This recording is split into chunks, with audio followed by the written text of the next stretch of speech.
सुन रहे हैं प्रभु श्री रामचंद्र जी का कथा रामचरितमानस से, जिसको बड़े ही प्रेम से प्रभु के सबसे बड़े भक्त हनुमान जी के बाद गोस्वामी जी ने लिखा है। यह कथा उस समय का है जब प्रभु श्री रामचंद्र जी महर्षि विश्वामित्र के साथ जनकपुर पहुंचते हैं। गोस्वामी जी जनकपुर का कैसे वर्णन करते हैं यह हमने आपको पिछले वीडियो में बताया है। आप हमारे चैनल पर जाकर प्रभु श्री राम की सारी कथाएं देख सकते हैं। विश्वामित्र जी के साथ प्रभु श्री रामचंद्र जी पहुंचे हैं जनकपुर। सारा नगर का भ्रमण करने के बाद मुनि विश्वामित्र देख रहे हैं कि हर जगह राजाओं का डेरा जमा हुआ है। तब आगे रास्ते में एक आमों का बाग दिखता है और प्रभु श्री रामचंद्र जी से विश्वामित्र जी कहते हैं, हे रघुवीर, मुझे ऐसा लगता है हमें यहीं ठहरना चाहिए। और स्वामीन कहकर गुरु विश्वामित्र की बात मानकर वहीं पे राम लक्ष्मण मुनियों के साथ अपना ठहराव करते हैं, विश्राम करते हैं। महर्षि विश्वामित्र आए हैं यह खबर जनकपुर के राजा जनक जी के पास पहुंचती है। उसके बाद क्या होती है गोस्वामी जी कैसे उसका वर्णन करते हैं, उल्लेख कर रहे हैं मानस में, आप भी सुनिए। कह रहे हैं, संग सचिव सुनी भूरी भट्ट भूसी बर गुर गायती, चले मिलन मुनि कहू मुदित राय यही भांति। मानस में गोस्वामी जी राजा जनक जब सुने हैं कि महर्षि विश्वामित्र आए हैं, कैसे वर्णन कह रहे हैं, आप भी सुनिए। कह रहे हैं, संग सचिव सुनी, संग सचिव सुचि भूरी भट्ट भूसुर बर गुर ज्ञाति, चल मिलन मुनि नाय कही मुदित राव यही भांति। तब उन्होंने पवित्र हृदय के साथ मंत्रों बहुत से योद्धा मंत्रियों, श्रेष्ठ ब्राह्मण गुरु और अपने जाति के श्रेष्ठ लोगों को साथ लिया और इस प्रकार प्रसन्नता के साथ राजा जनक मुनियों के स्वामी विश्वामित्र जी से मिलने चले। किन्ह प्रणाम चल धरी माथा, दिन्ही आशीष मुदित मुनि नाथा, विप्र बंद सब सादर बंदे, जानी भाग्य बड़ राउ आनंदे। राजा ने मुनि के चरणों पर मस्तक रखकर प्रणाम किया। मुनियों के स्वामी विश्वामित्र जी ने प्रसन्न होकर उन्हें आशीर्वाद दिया। फिर सारे ब्राह्मण मंडलों को आदर सहित प्रणाम किया और अपना बड़ा भाग्य जानकर राजा आनंदित हुए। कुशल प्रश्न कहीं बारही बारा, विश्वामित्र निरपही बैठारा, तही अवसर आए दो भाई, गए रहे देखन फुलवाऊ। तही अवसर आए दो भाई, गए रहे देखन फुलवाई। बार बार कुशल प्रश्न करके विश्वामित्र जी ने राजा को बैठाया। उसी समय दोनों भाई श्री रामचंद्र जी लक्ष्मण जी आ पहुंचे, जो फुलवारी देखने गए थे, जो आमों का बाग देखने गए थे। श्याम गौर मृदु बयस किशोरा, लोचन सुखद विश्वचित चोरा।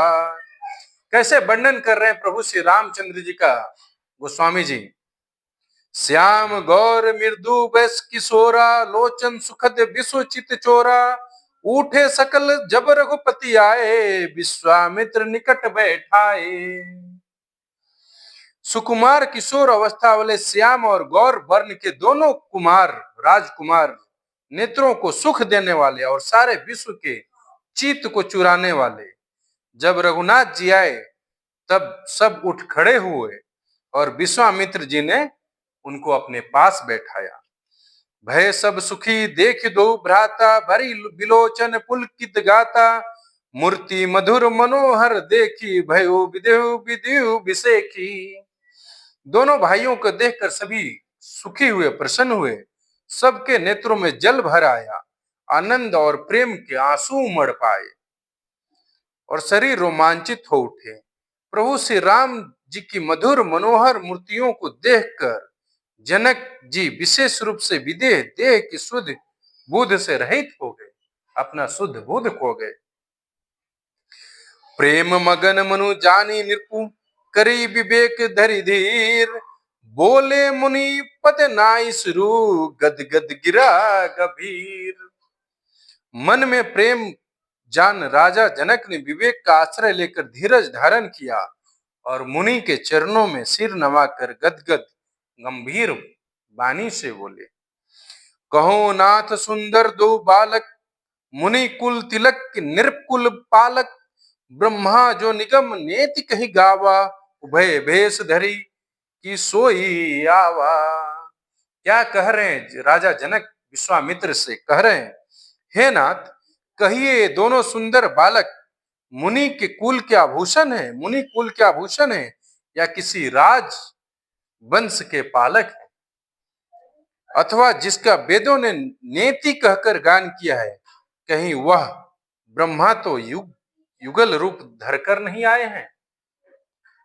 राजा जनक के भी मन में यह प्रश्न आया कि ये दोनों बालक जो हैं मुनि कुल के हैं या किसी राज घराने के हैं, कहीं खुद ब्रह्मा जी यह रूप धारण करके तो नहीं आए हैं जैसा वेदों में कहा गया है? कह रहे हैं, सहज विराग रूप मनु मोरा, थकित होत जिमि चंद चकोरा, ताते प्रभु पूछऊं सती भाऊ, कहूं नाथ जनी करहूं दुराऊ। मेरा मन जो स्वभाव से ही वैराग्य रूप है, इन्हें देखकर इस तरह मुग्ध हो रहा है जैसे चंद्रमा को देखकर चकोर। हे प्रभु, इसलिए मैं आपसे सत्य निश्चल भाव से पूछता हूँ, हे नाथ, हे मुनि, बताइए, हमसे कुछ न छिपाइए। इन्हीं बिलोकत अति अनुरागा, बरबस ब्रह्म सुख मनु त्यागा, कह मुनि बिहसी गयूं निरपनी का, बचन तुम्हार न होई अली का। इनको देखते ही अत्यंत प्रेम के वश होकर मेरे मन में जबरदस्ती ब्रह्म सुख को त्याग दिया है। मुनि ने हंसकर कहा, हे राजन, आपने ठीक ही कहा, आपका वचन मिथ्या नहीं हो सकता। ये प्रिय सबहि जहां लगी प्राणी, मन मुस्काही राम सुनि बानी, रघुकुल मन दशरथ के जाए, मम हित लागी नरेश पठाए। जगत में जहां तक जितने प्राणी हैं, ये सभी को प्रिय हैं। मुनि के बानी सुनकर प्रभु श्री रामचंद्र जी मन ही मन मुस्कुराते हैं। हे रघुकुल मणि महाराज, ये तो दशरथ के पुत्र हैं। हे रघुकुल मणि महाराज जनक, ये दशरथ जी के पुत्र हैं, राजा दशरथ के पुत्र हैं। मेरे हित के लिए राजा ने इन्हें मेरे साथ भेजा है। तो प्रभु श्री रामचंद्र जी को देखकर राजा जनक भी धीर अधीर हो गए। वो भी समझ नहीं पाए कि ऐसे चकाचौंध, ऐसे श्याम वर्ण और एकदम मतलब भगवान को देखकर राजा जनक अचंभित थे कि विश्वामित्र मुनि के साथ ये दो बालक हैं कौन। उनके मन में प्रश्न स्वाभाविक क्यों उठे और उन्होंने मुनि विश्वामित्र से इस पर प्रश्न पूछा कि आप ही बताइए कि ये मुनि कुल के हैं या किसी राजकुल के, राजघराने के हैं। वेदों में जैसा कहा गया है ब्रह्मा के रूप तो नहीं है। तब महर्षि विश्वामित्र ने कहा कि आपका जो शंका है, आपका जो विचार है, वो मिथ्या हो नहीं सकता। ये रघुकुल के राजा दशरथ के पुत्र हैं। और ये सुनते ही भगवान श्री राम मन ही मन मुस्कुराए। जय श्री राम।